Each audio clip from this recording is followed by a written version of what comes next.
Thank you, Dean Kniff. Thank you so much, Rebecca Haggerty, for all the work that you put into organizing tonight's event. And thank you to the Scranton University community for making Raising Gentlemen part of your freshman year. I hope you enjoyed as much of it as you've read so far. And we've got a lot of thank yous, so I appreciate the fact that you welcomed into your lives and into your academic lives, particularly at the beginning of your college experience, the stories of the Boys of Alpha and the Sisters of Mercy of Alpha.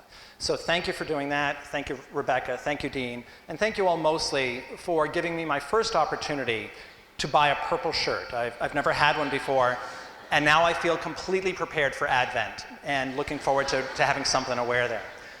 What we're going to talk about today, what I thought might be helpful to you, is if I spend a few minutes just giving you the overview of the book, just a few minutes because I know most of you have read it.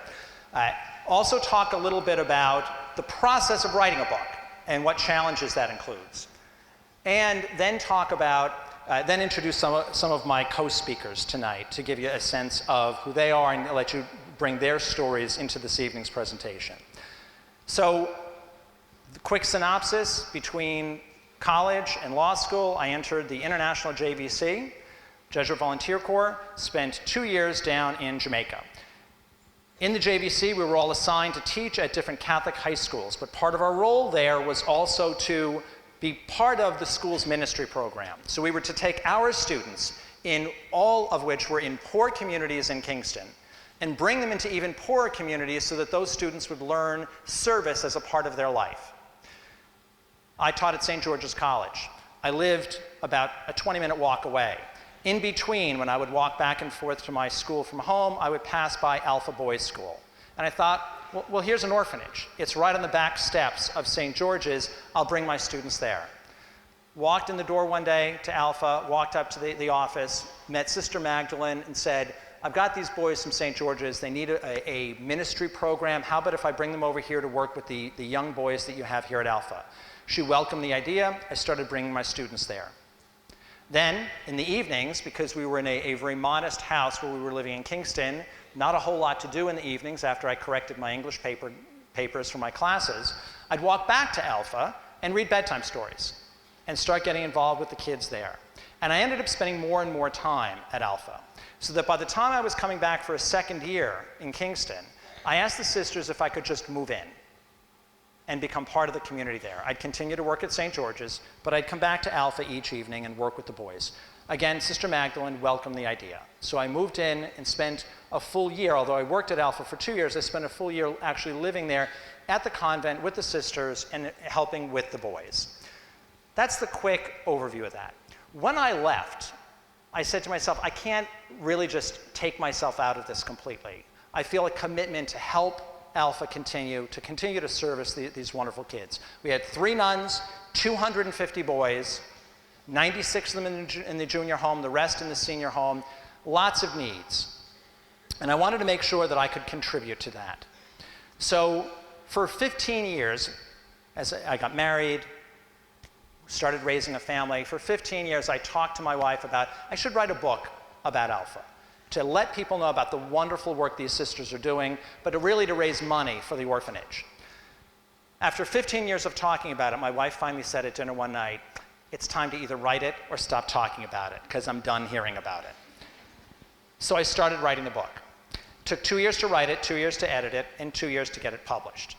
Because I travel a lot for business, I spent a lot of time writing the book on airplane rides to different locations where I was teaching and in hotel rooms.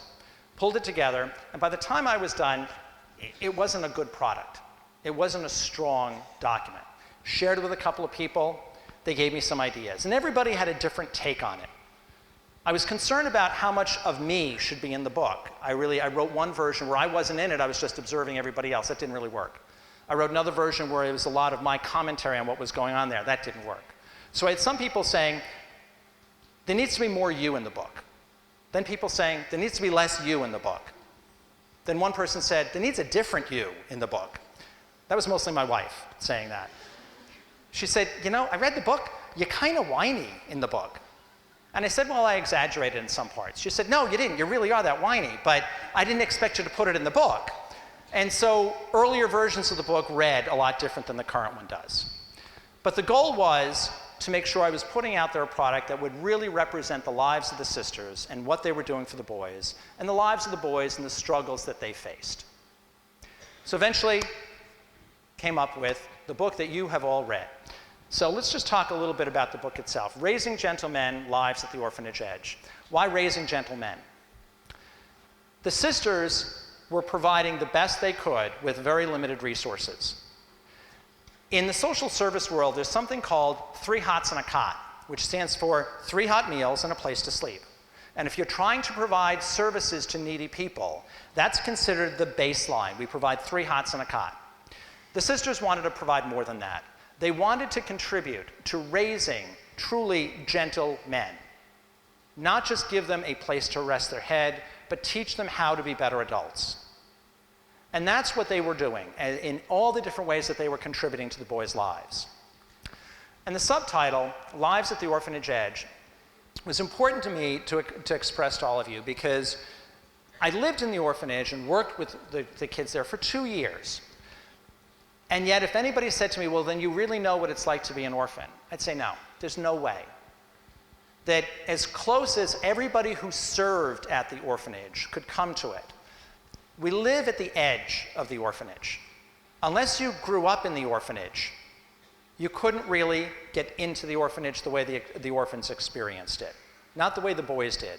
As compassionate as you might be, as much empathy and sympathy you could share for somebody, you couldn't actually be there. You could only get to the edge.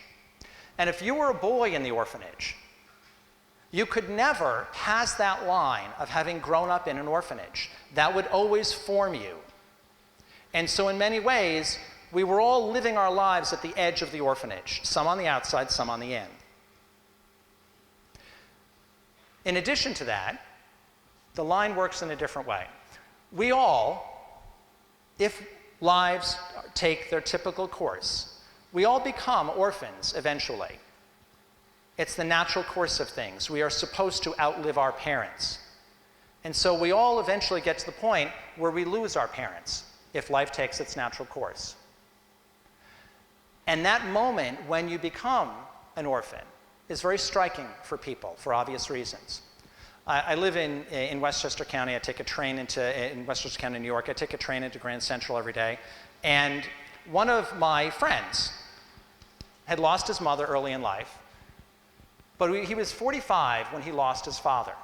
And I saw him on the train platform one day, it was a couple days after his father had been buried. And I said, Steve, I'm real sorry about your father.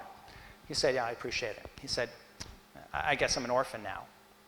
And it struck me as odd at the time that somebody at 45 would say, I'm an orphan now. But that's how that moment strikes you, when you no longer have that context. And you are now somebody without parents in the world. And so we all, in many ways, also live our lives at the edge of the orphanage because we will all be there one day. And you want to think about, well, what would that have been like if I was an orphan at a much younger age? And how would that impact my growth? So, wrote the book, put it out there for you. What's the book about, really, when you get down to it? A lot of different vignettes in it, a lot of different stories. But what's it about? Well, I learned very early on in the process that when an author writes a book, the author writes the book. The family of the author, however, endures the book because it's not a fun process for your family when you're writing a book. They hear about it forever, and they get a little tired about it. I was at Mass in the spring with my family, and my youngest daughter, who was a senior in high school at the time, was standing there talking to her friends, and I overheard, I was a little bit away, and I overheard her talking to them, and I heard her say, some of her friends talking to her, and they said, so I heard your dad wrote a book. And she said, yeah, my dad wrote a book. Okay, she's kind of sick of it. And her friend said, what's the book about? And she said, what's it about? It's about 100 pages too long, if you ask me. That was her take on the book. I immediately took her off my marketing team. And if you thought the book was 100 pages too long, it's only because the extra 150 pages I took out of it because it was too long. And there were certainly more stories to tell. You're welcome. So, what's the book about? It's really about 3 things. First of all, it's about saying to yourself, you have to think about and know who you are in life. And you have to put energy into that thought process and that reflection. Secondly, you have to make sure that your life adds value. And third, you have to build a community of people around you to help you live out that life. So knowing who you are, it takes reflection. It takes energy. It takes thoughtful time thinking about all the different aspects of your life and how you're going to contribute to the world, but to really know yourself. Socrates once said, "The unexamined life is not worth living." Well, the flip side to that would suggest that if you examine your life, now it's worth living. End stop. But I don't believe that. Because what if you examine your life? What if you say, I know who I am, I know what I do, I know what I like, I know what I want out of life, and you say, now I really know who I am, and apparently I'm a jerk, okay? That's not good enough. Examining your life in and of itself is not the end game. Because in a Catholic environment, what we're taught is that we can't just examine our life, but we have to make sure what we come out with is something that actually adds value to other people, something that's contributing to the world, contributing to society. How do you make sure that who you are and how you're adding value to the world is something that adds value to the world and contributes meaningfully that way? And then finally, how do you build a community of people around you that help you live that out? Because you can't do it on your own. What relationships do you build? What people do you surround yourself with? And are they the kind of people who allow you to be the best you, the kind of people that bring out the best in you, and allow you to really live out the spirit of who you should be as someone who adds value to somebody else? Alpha had a lot of different communities within it. They had the nuns who built their community. The boys built relationships. The Jesuit volunteers on the island built relationships. And some of the people here with me tonight are the people that were the community that I found as I was at Alpha. Dr. Check, the dentist who you read about, he and his wife coming to Alpha for so many years. Irene Thompson, one of the other Boston College volunteers on the island. And Desmond Plunkett, one of the boys profiled in the book, and actually the boy whose picture is on the back of the book. So you're going to hear from each of them today to get their take on their experience at Alpha and what that experience meant to them. So let's start with Dr. Check. Dr. Check and his wife Betty built and grew a dental practice at Alpha. Now, Dr. Check would go to Alpha for 2 weeks every year. Now, I went for 2 years. He went for 2 weeks. He went for 2 weeks every year for 50 years. 50 years. That kind of commitment I can't even begin to identify with yet. So I thought the first person we'd hear from today is Dr. Check, Dr. Tom Check.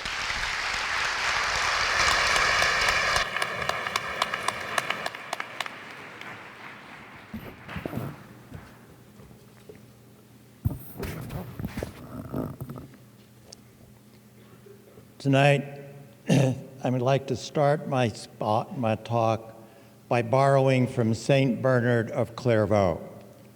In one of his speeches that he gave in the 12th century, 800 years ago, he said, "I put myself forward only that I may be of service to you. If you derive any benefit, I am consoled for my egotism.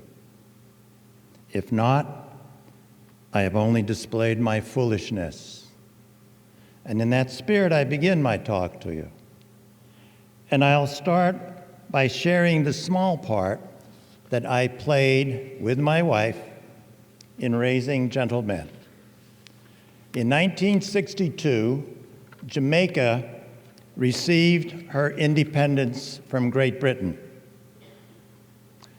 And that same year, the sisters petitioned the Catholic Medical Mission Board in New York to ask them to send a dentist to save their children's teeth, because up to that time, the only thing the 600 children that were there at Alpha, 200 girls and 400 boys, the only thing they received were extractions. And they said, "We want something better for our children." we send them to school for the first half of the day. The second half of the day, they're taught a vocation. They're going to be young adults when they leave here at 18, and we don't want our children to leave as mash mouths. Jamaica, that's a colloquial term. When you lose your teeth, you become a mash mouth. And in that spirit, in 1965, my wife and I undertook the mission that the sisters requested to save the children's teeth. That's a beautiful request, but scientifically, it was a hard to do because it was in the first year that we were there, we spent 2 months, and it took that long to find out the prevalence of the disease, the incidence of the disease, what kind of clinic it will take to produce the results that the sisters would like to have. And I could never have done it if I didn't have the love and the support of my wife, Betty, who was by my side for the 50 years. And you like to hear results. And after 50 years, when we first started, the examination showed that when the children were leaving at age 18, there were between 8 and 10 teeth lost per child.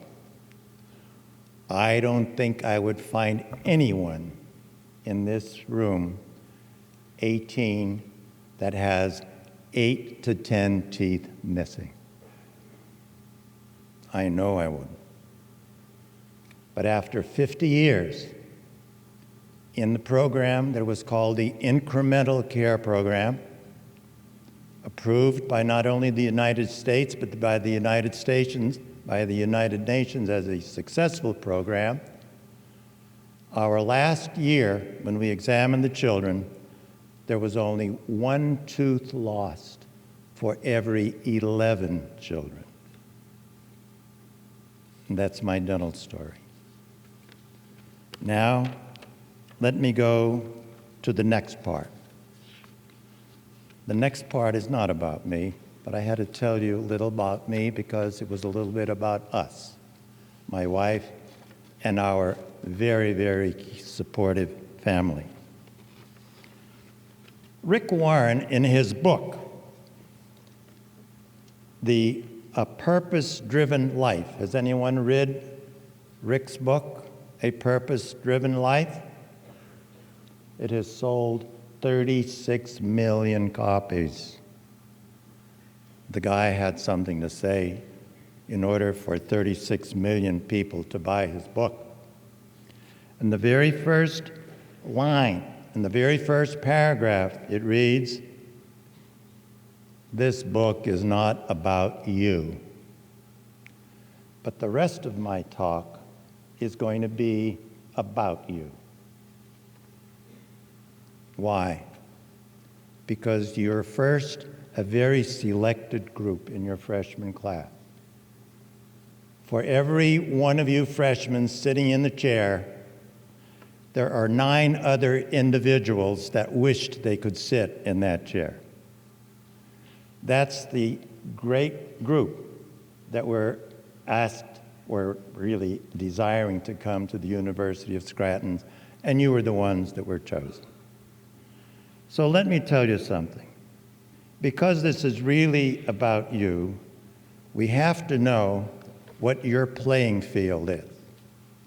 Your playing field is the same that it was when I was sitting in that chair as a freshman at Wilkes College, which is now Wilkes University. You know that city, that's university down the road in Wilkes-Barre. Well, I just happened to graduate from there. I sat where you're sitting too. And I didn't realize it at the time, but I do realize it now. All of us are given exactly the same tools in life. God has given each one of us a mind, ability, talent, and time.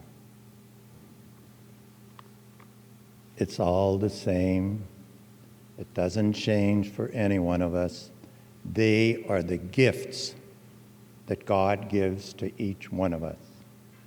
And while you're here at the University of Scranton, you have to remember that it is very, very important that you keep your grades as high as possible.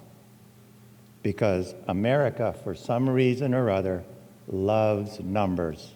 They love grades, because that tells America what you did when you were in college.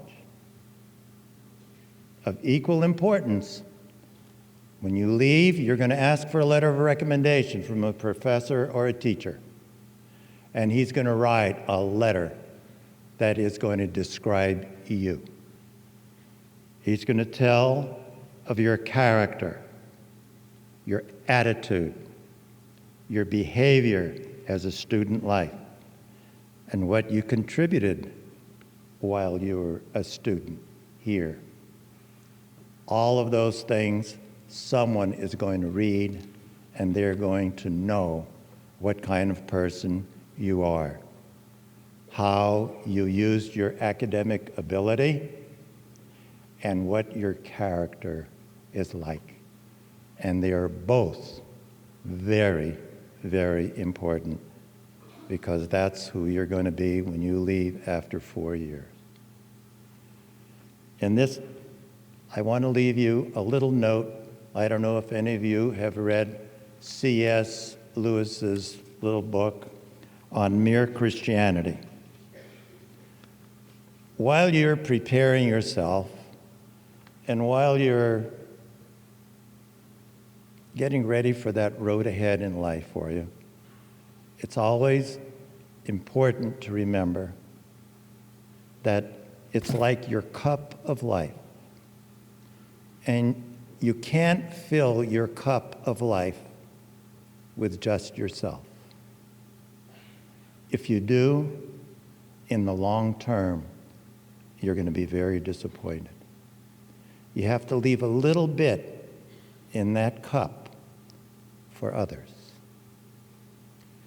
Because God in His generosity is never, ever underdone when you reach out to others in His name.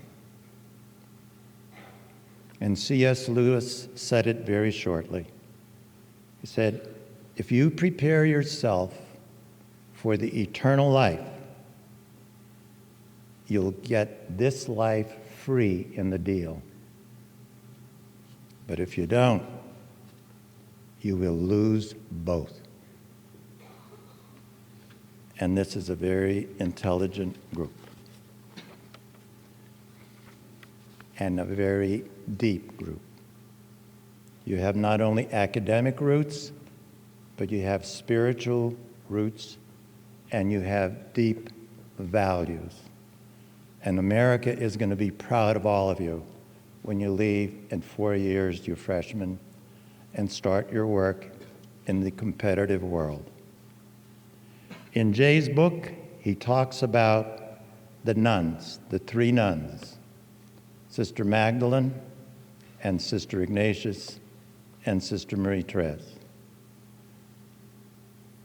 Going to Jamaica for those years, I realized I lived, or my wife and I lived, with 3 saints.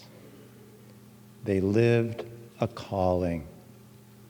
They did what was in their heart, they did what was in their mind, and they did with their bodies what they are capable of doing with these children at Alpha. Claire Booth Lewis wrote a book, and it was called Saints for Now. In it she said, God recruits His saints from all parts of life, men and women, every color and every profession. But what they did was, in short, they took their souls on the vertical path to heaven as they lived the horizontal life of living on this earth. And they did it with complete unselfishness in their life. So in closing, I can only say it was a pleasure to be able to speak to you young people, because when you're listening to Jay, it was like listening, well, he could be like your dad. But when you're listening to me, it'd be like listening to your granddad, all right? Because I've been down the road longer than Jay. So I want to thank you for your patience, and God bless you. Thank you very much, Thompson. Great.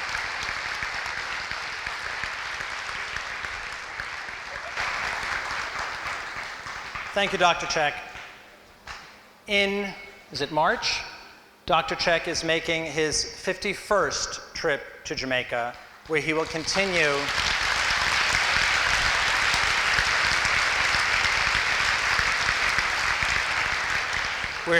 the work that he and his wife Betty began so many years ago. When I was at Alpha, it was wonderful to have other people there coming through. So Dr. Check came through, a number of other people passed through, but also some of the other Boston College and International Volunteer Program people passed through the Alpha community itself as well. And some of them spent more time than others. Irene Thompson would bring her students. As I was bringing my students from St. George's, Irene would bring hers from from Immaculate Conception High School over to Alpha. And I thought it would be helpful for you to hear from the person who you got to know in the book simply as Miss Irene.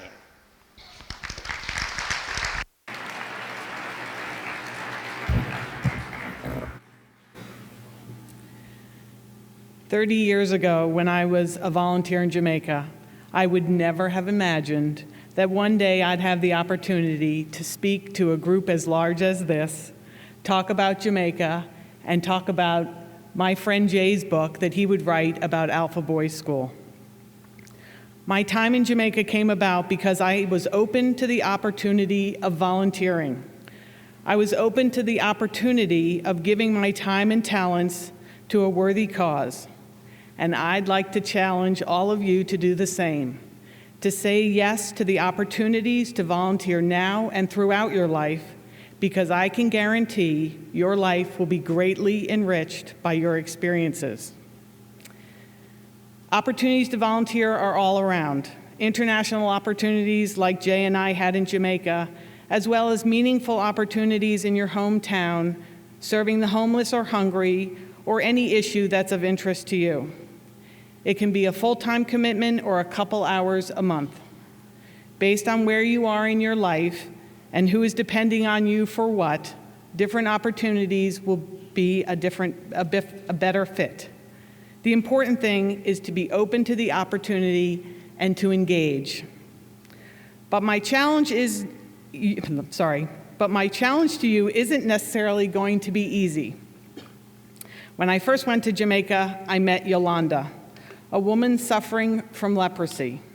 For those of you who don't know about leprosy, it's a curable disease with the proper medication and treatment, but in extreme and improperly handled cases like Yolanda's, it can cause the extremities, like fingers and toes, to disintegrate from within. So it was pretty tough to look at Yolanda initially. It sort of looked like her facial features were melting. Compounding her health condition, she had a young son she couldn't care for. She couldn't care for herself, let alone a young boy. It was really hard to hear her frustrations about being away from him. A number of years later, when I was raising young children of my own, I often thought of Yolanda. I thought about our similarities of being mothers and having great love for our children. But I also realized no matter how challenging my child rearing might be at times, it was never going to be as challenging as Yolanda's situation. And it was important for me to appreciate the many blessings I have in my life. When I went to Haiti, it was for a couple of weeks on a service trip. When we first arrived, it was amazingly hot, as it usually is in Haiti. At the end of our first day, we found our way to a guest house, and I was quite anxious to take a shower to get rid of the day's sweat and dust. I made my way to the facilities to find a small stream of cold water coming out of a pipe in the wall. Not sure where the water was coming from, not sure how long it would take for me to get all the dust and grime off my body, and not sure if I'd actually be able to wash my hair. But I somehow managed the first day, and after a couple more, figured out that a small stream of water is actually quite sufficient.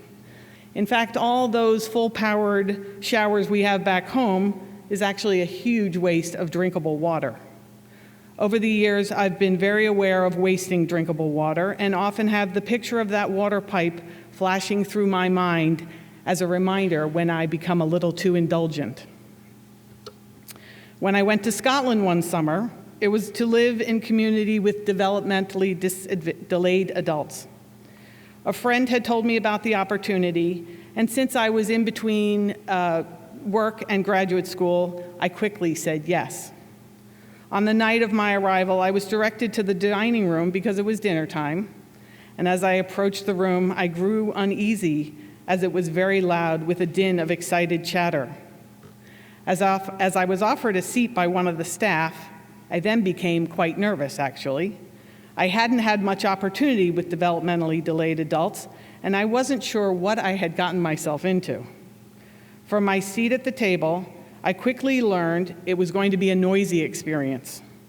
One elderly man, Derek, who was a bit hard to understand, immediately started asking me about my father and whether or not he was a policeman. He wasn't really interested in my answer, just anxious to keep asking me the same question over and over. And down the table sat Mary, who was blind and unable to see or understand that all the food she was insistently requesting over and over was actually within arm's reach. And then there was Michael, who was sitting at a side table by himself, diligently moving a large stack of paper from one side of the table to the other, one sheet of paper at a time. Evidently, this was something he greatly enjoyed doing and could spend hours at it. Within a week or so, I actually became quite comfortable with all that dinner time commotion because I came to understand it. Derek's interest in policemen was his predictable question posed to newcomers, and Mary just needed someone next to her to guide her hand. And Michael has been my inspiration over the years.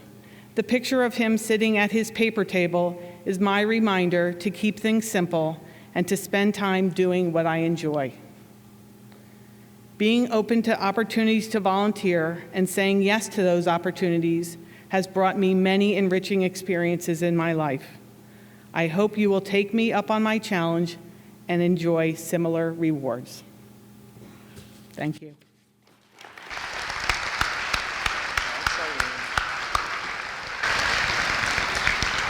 Thank you, Irene. Early in the book, you met Desmond Plunkett. I am very proud to have been with Desmond throughout his life. We've stayed in touch through many of the things that have happened in his life, both through his growing up through Alpha, his marriage, his children, and now his earning his social work degree in June. But mostly what I'm proud of with Desmond is the ability to call him my brother, Desmond Plunkett.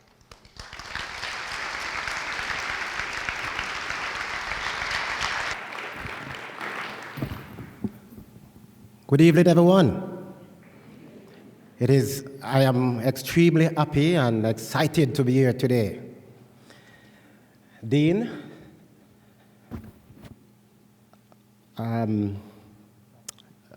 what's her name? I actually forgot her name. Rebecca. She has really been a trooper to us today, and we really wanted us to give her a round of applause. Thank you very much. Thank you, thank you, thank you.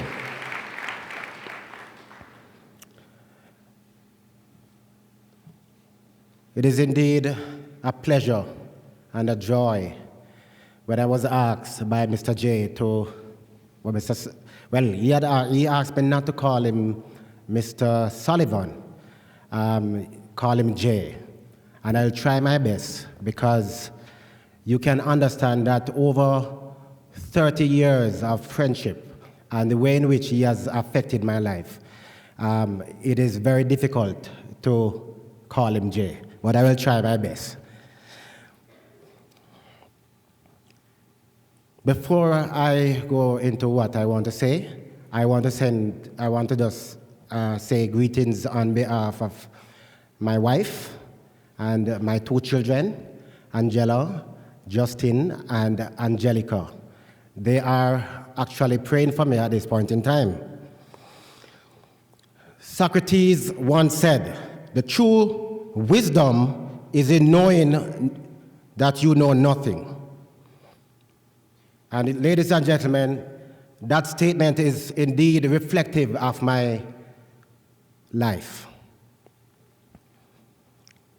Today I stand as a proud servant of my Lord and Savior Jesus Christ. His goodness, His mercy, His love that has characterized my life. He has been very good to me. And I've been given this marvelous opportunity to share just a little part of my life, and it is a hope that it will truly bless you. I will try to intersperse some pictures and so that you can have a better understanding of what I will share.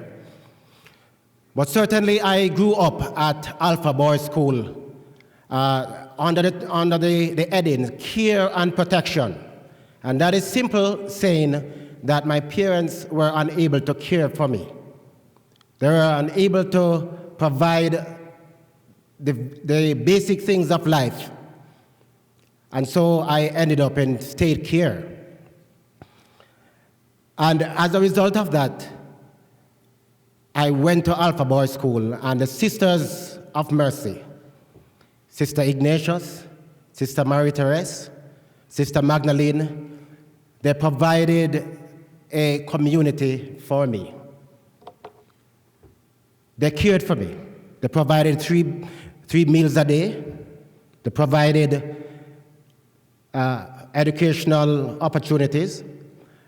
They provided a community in which I could truly function.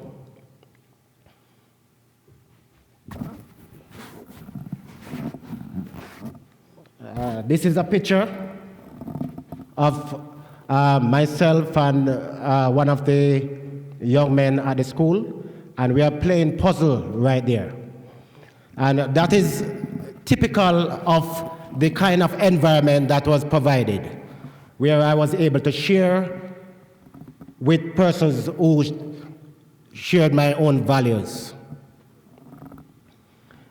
And of course, you have Miss Irene there, and she's there sitting with one of the boys. There are several pictures of Miss Irene and Mr. Jay, who would just sit with the boys and hear their cries and so on. So that really represented that kind of communal affair. The sisters tried their best, and really I lift my hats to them. They are in glory right now, and really and truly they have done a fabulous job. But in the midst of that, there were constraints, because at the time we had 96 young boys, and it was impossible for Sister Magdalene to be able to reach out in the kind of individual way, to extend an arm, to listen to the cry, to understand some of the issues that the boys were going through,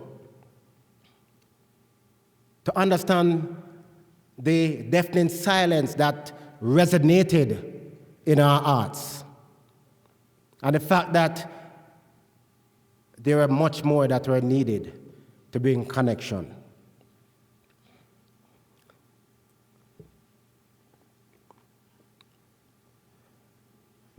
In the midst of that,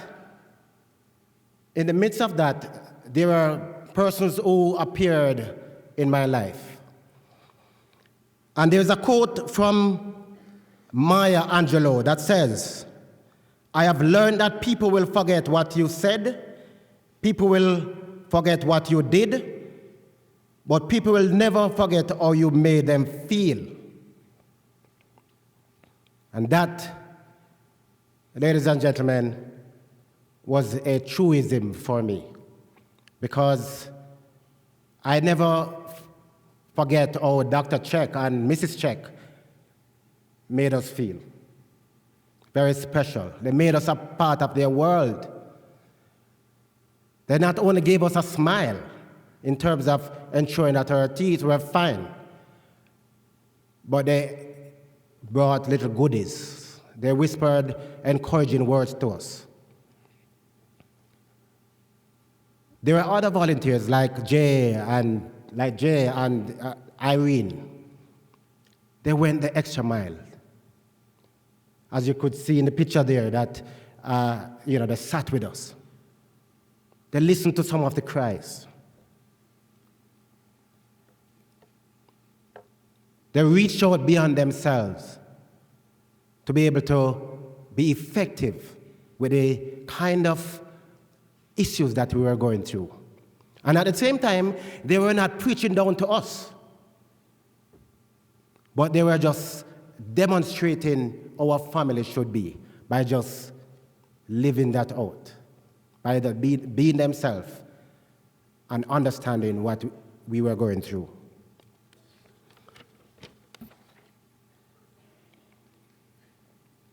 It was said already that Dr. Check spent 50 years at Alpha, and that preceded my time. In the midst of that, I found the path to Christ. And it was at a time that I felt a lot of rejection issues, abandonment issues. I was angry. I was angry primarily at my parents. How could you have allowed me to be in this institution? But in the midst of that, the Lord allowed me to see that it is difficult for someone to give something that they do not have. You have to give something that you have. And I started to be able to look on their perspective that they did not have certain things. So you can't give love because you don't have love. And one passage of scripture expressed that for me. In Psalms 147, verse 3, he says, He heals the broken-hearted and binds up their wounds. And that I could see myself through that verse of scripture. I could be able to release my pain. After all, God cared. After all, His loving arms were there to reach out to me and to not only to understand, but to do something about it, to bind up my broken hearted. There are many things that were missing from my life. The great Mother Teresa observed, and I quote, being unwanted, unloved, and uncared for, forgotten by everybody, I think is a much greater hunger, a much greater poverty than the person who has nothing to eat. That is so true. That was my life. Did not have a loving family. It is very difficult because not having a loving family who you can cry on your family. You can talk to your family about the various issues that you're going through. Who is going to hold you when you fall? Who is going to take you to the basketball game? Who is going to provide the opportunities for you? Those things were missing from my life. They were missing. But I thank God that today, because God has changed my perspective, because He has caused me to see through different lenses, I am able to accept myself, to love myself, but beyond that, to love my family and to give my family something that I did not have. To give them myself, to give them of my resource, to give them a loving and a caring dad, to give my wife a thoughtful husband. Not that I am perfect, not that I have everything all together, but because I have a new perspective now, I'm able to do those things. You see, people manage to break out of selfishness and focus on caring for the needs of others and find a sense of purpose and fulfillment beyond possible worldly gratification. The only way to find true happiness is to make other people happy. Life's meaning is not found in getting more, but in giving more. Giving more of your resources, giving more of your time. I ask you the question today, where do you look for meaning for your life?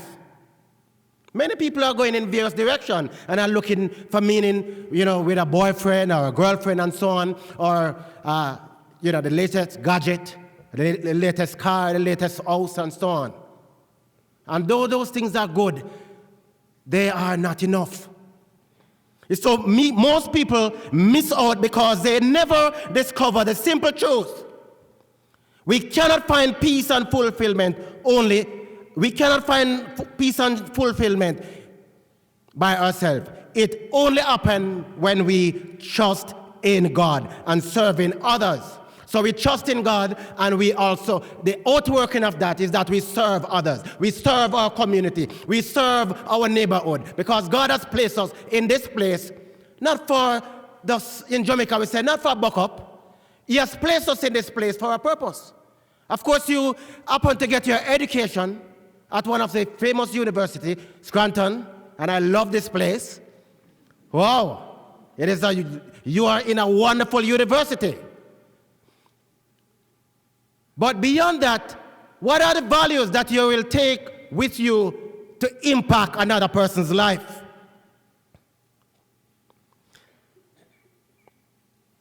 Self-centered pursuit leaves us unsatisfied and craving even more wealth, power, pleasure, beauty, status, in vain attempt to find security and fulfillment. Hear what the Bible says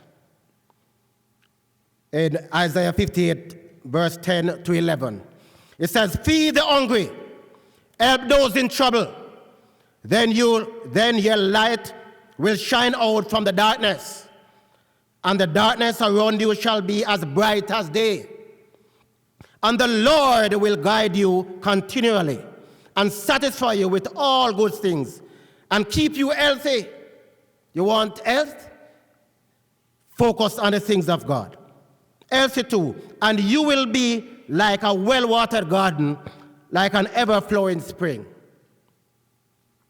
Those are from the scriptures.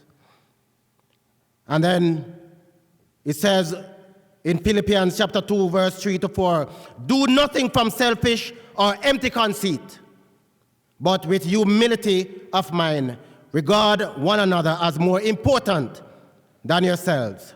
Do not merely look out for your own personal interests, but also for the interests of others. And finally, each of us has something to give, whether small or large. Some have wealth, some have talents, some have time, some have compassion, others have wisdom. Whatever gifts we have been given, large or small, we should share generously. When we do, we fulfill God's purposes and find true meaning and satisfaction in our lives. Those are words of encouragement to us. Those are words that help us to think outside of ourselves, for us to understand that God calls us for a purpose, and He calls us to impact the lives of others. Thank you very much.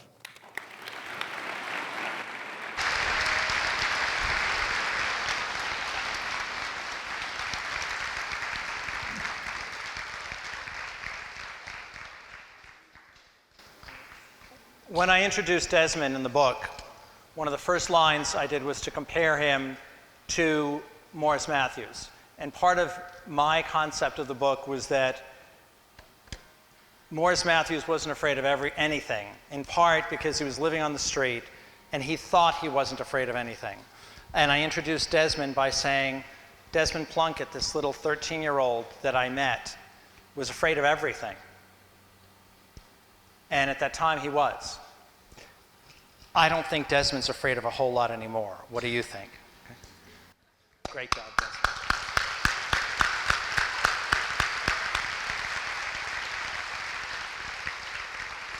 So getting back to those themes, you have a theme of making sure that you understand who you are, making sure you make sure who you are adds value, and building a community.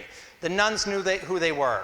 They started Alpha. Picture yourself, how well do you have to know who you are to put on an outfit like that and stand in the Jamaican heat and build an institution? And yet these women did this. They were amazing women who dedicated their heart and soul to building a place of comfort and safety for the boys. These are women well before I knew the nuns. The sisters that I knew were in the upper left-hand corner. That's in white is Sister Marie-Therese, who you've read so much about. Also sitting next to her, Sister Madeleine Sophie, one of the gentlest creatures you ever met. On your right, Sister Ignatius, a stalwart woman who dedicated almost her entire career to the boys of Alpha. And the lower left is Sister Magdalene, who hopefully you came to know and love as much as I came to know and love when I lived there. My wife and I named our youngest daughter after her. And she was just such an amazing person that all I can hope is that I did a little bit of justice to the world that she created for the boys. In addition, there were the international volunteers. So this is the group of people who I went back to Jamaica with the second year. So my first year group was 13 people, whittled down to this group for our second year. It's all about knowing yourself. Why is this important? Because you're all going to face this faster than you know. How do you know who you are? And we all struggle with the same questions that you struggle with. Who am I and how am I going to add value? They're questions that everybody deals with. Today, a few blocks from here, Scranton buried Corporal Dixon, a man who knew what service was, and a community that came together to honor that service. Today, sitting among you are members of the Scranton ROTC. If you're in the ROTC program, would you please stand up?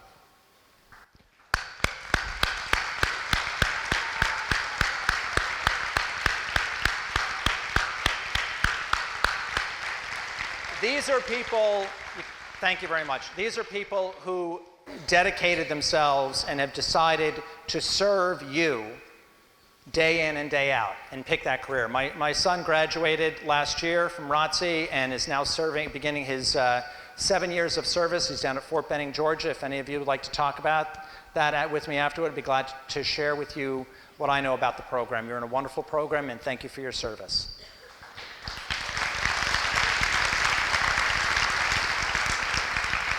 And the other Boston College and International Volunteers came to work as well. This is not me, this is Dan Fitzpatrick.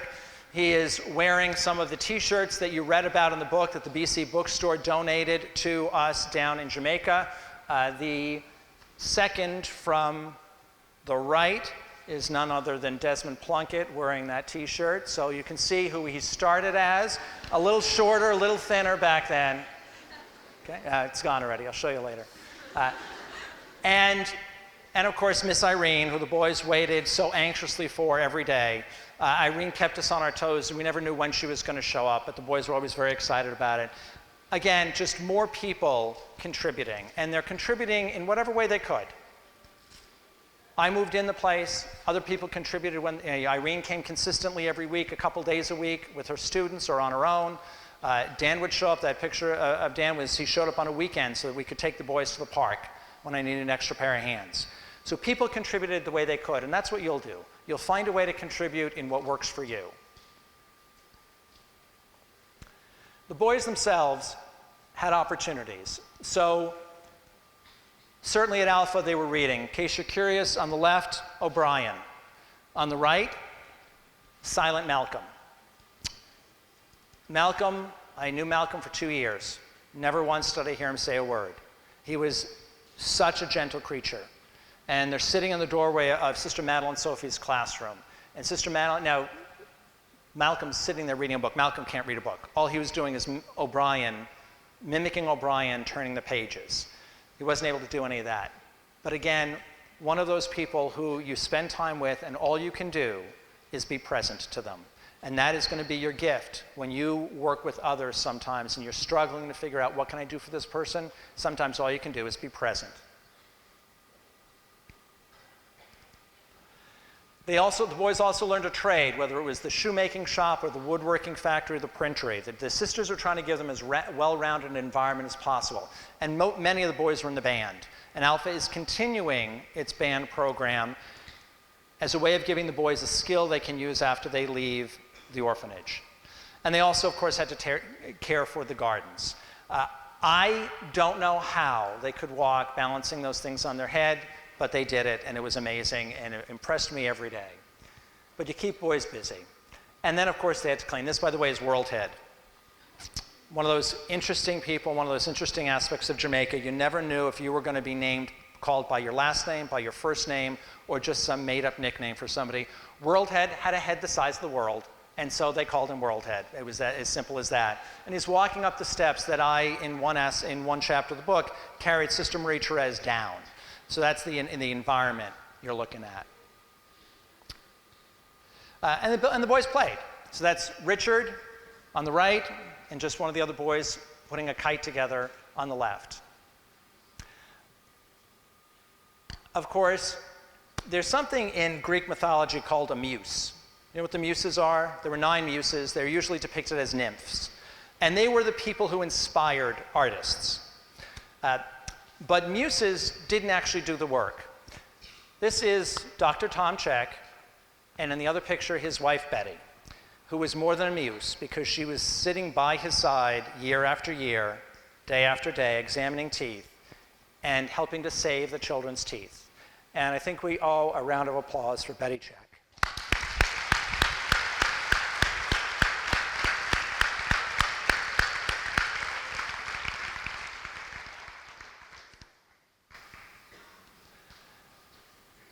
Many of there were the 3 nuns, there were a lot of other staff at Alpha. This is Mr. Estig, who sat in that chair day after day. He was the teacher for the younger boys, but he sat in that chair day after day, and he was the watchman over the younger boys out in the field. But in addition to Mr. Estig, there was nurse, there was cook, there was one of the senior home boys helping out. And this is just in the garden by junior home, and some of the staff that dedicated themselves. They knew who they were. They had a healthy sense of self. They could have made more money working at any other place in Jamaica. They worked at Alpha because this is part of who they are and how they wanted to contribute, and the community that they were building to make sure that that happened. And then, of course, you never know who's going to show up at Alpha, who's going to surprise you. But all of a sudden, one day, Mother Teresa shows up, not at Alpha, but in Kingston, and we got a chance to go and meet her. And I've gotten questions over time.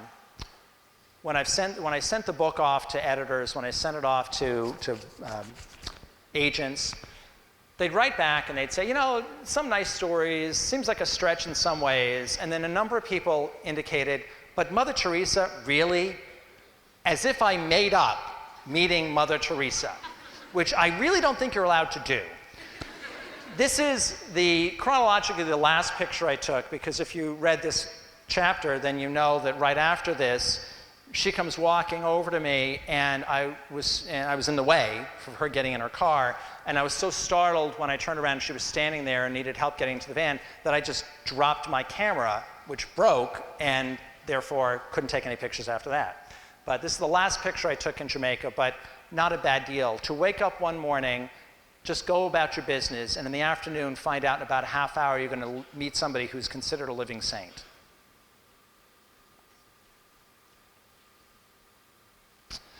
And then the boys just had their community. Q on the left, Richard on the right. The boys had the game room where they built a community for themselves, and they hung out on the veranda. We lived our life on the veranda in Jamaica. It's the only, where in most American homes you live your life in the kitchen. In Jamaica you live it on the veranda. It's the only place with any breeze. We built a community. We were there for each other. And it allowed us to live out the life we were supposed to live out, one of service and dedication.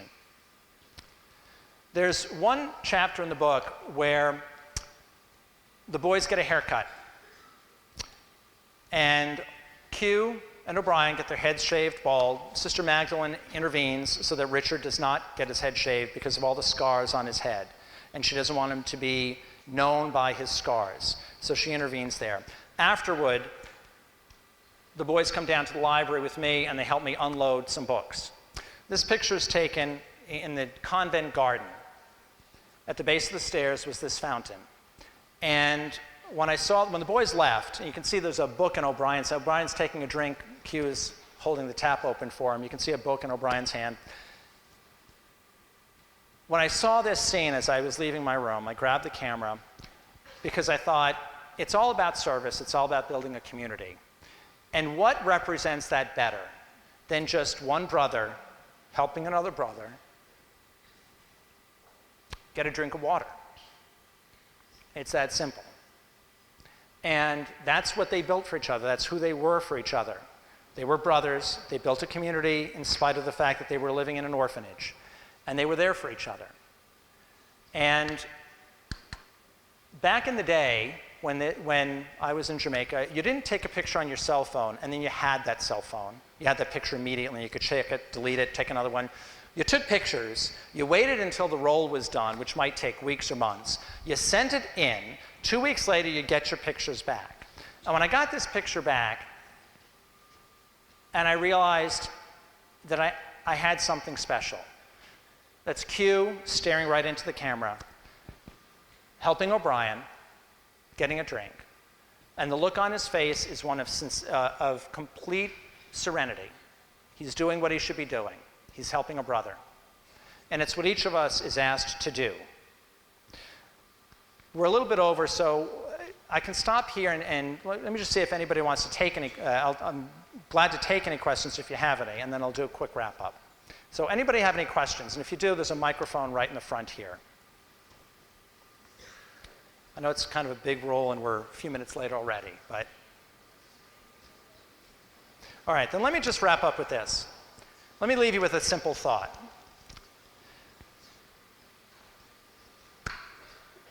In the Bible, and you'll all be taking religion classes this year, in the New Testament, there are the 4 Gospels, Matthew, Mark, Luke, and John. The next book in the Bible is the Acts of the Apostles. It's the stories of how the apostles built the early church. It's not the good wishes of the apostles. It's not the hopes and dreams of the apostles. It's the acts of the apostles. It's what they did to build the church. In church every week, for those of us who are Catholic, we say the creed, and we say we are an apostolic church, that we are all the apostles, and we inherit the burdens of the early apostles, and we inherit what they've already built. But we inherit the responsibility to carry that out. In Raising Gentle Men, I've shared with you the stories of the apostles, Sisters Magdalene, Sister Ignatius, Sister Marie Therese. I've shared with you the stories of the apostles, Dr. and Betty Check, of the apostles, the International Volunteers, of the apostles, the boys at Alpha, and what they were to each other. And I think I speak on behalf of everybody here that one day I look forward to reading your chapters. Thank you.